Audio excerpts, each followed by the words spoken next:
Have you ever read something that just felt off? You know, clunky, where every single sentence feels like its own little island, and you're the one doing all the hard work trying to build bridges between them? Well, guess what? We're going to fix that. Today, we're diving into the secret sauce that makes writing flow: cohesive devices. Just look at this sentence. Furthermore, students benefit from study groups. Furthermore, they gain confidence. Furthermore, they perform better. I mean, sure, it's grammatically correct, but it sounds like a robot, doesn't it? It's so stiff and repetitive. It's just a slog to get through. So what is it? Why does that feel so wrong when you read it? Well, the answer is all about a concept that is absolutely essential for great writing, but honestly, it gets overlooked all the time. And that concept is called cohesion. Think of cohesion as the literal bridge between all of your ideas. It's the magic that transforms a boring list of sentences into one smooth, logical, and really persuasive argument. So what is it, really? Cohesion is all about the specific words and phrases you use, the linguistic nuts and bolts that act like a chain, linking everything in your text together. When your writing has good cohesion, the meaning just flows effortlessly from one point to the next. No hard work for the reader. Now, you've probably heard the word coherence thrown around too, and it's super important to know the difference. Cohesion, that's the linguistic flow, the words connecting everything. Coherence is the logical sense of the whole thing, the clarity of your argument. And here's the kicker. You absolutely need both. They're two sides of the same coin. One gives you flow, the other makes sure it all makes sense. Okay, so how do we actually create this amazing flow? We do it by using a set of really powerful linguistic tools. I want you to think of these as the absolute essentials in your writer's toolkit for building those bridges between your ideas. So what's in this toolkit? As you can see, there are 5 main tools we're about to become experts in: reference, substitution, ellipsis, conjunction, and lexical cohesion. Ready? Let's dive into the first one. First up, we've got reference. And honestly, this is the one you probably use all the time without even thinking about it. It's just when you use words like he, it, this, or these to kind of point back to something you've already mentioned. It's such a simple way to stop yourself from repeating the same noun over and over and over again.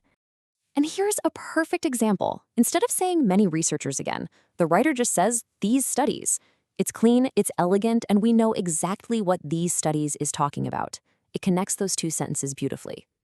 Next up, we've got 2 tools that are kind of like cousins: substitution and ellipsis. Substitution is when you swap out a word for a placeholder, like saying the latter so you don't have to repeat a whole long phrase. And ellipsis? That's even cooler. It's when you just leave words out completely because the meaning is already totally obvious. Both of these make your writing tighter, more concise, and way more sophisticated. All right, tool number 4 is a big one. I'm talking about conjunctions. These are your powerhouse connectors. Words like and, but, therefore, however. You should think of them as signposts that tell your reader exactly how the next idea connects to the one they just read. Are you adding something, contrasting it, showing a result? Conjunctions make the relationship crystal clear. And these signposts come in a few different flavors, right? You've got your additive ones, like moreover, that just add more information. You've got your adversative ones, like however, that show a contrast. Then causal ones, like therefore, signal a result. And of course, temporal ones, like finally, help you organize things in time. Choosing the right one is absolutely key to guiding your reader. And our final tool is lexical cohesion. Now that sounds fancy, but it's really just about smart word choice. You can create this incredible web of connection just by repeating key terms, using synonyms like analysis and examination, or by using words that just naturally belong together. We call those collocations, like conduct research or draw conclusions. Your vocabulary itself can tie a whole text together. Pretty cool, huh? Okay, so we know the tools. We've seen what's in the toolkit. But, knowing what a hammer is and knowing how to build a house are 2 very different things. So let's actually put these tools into practice.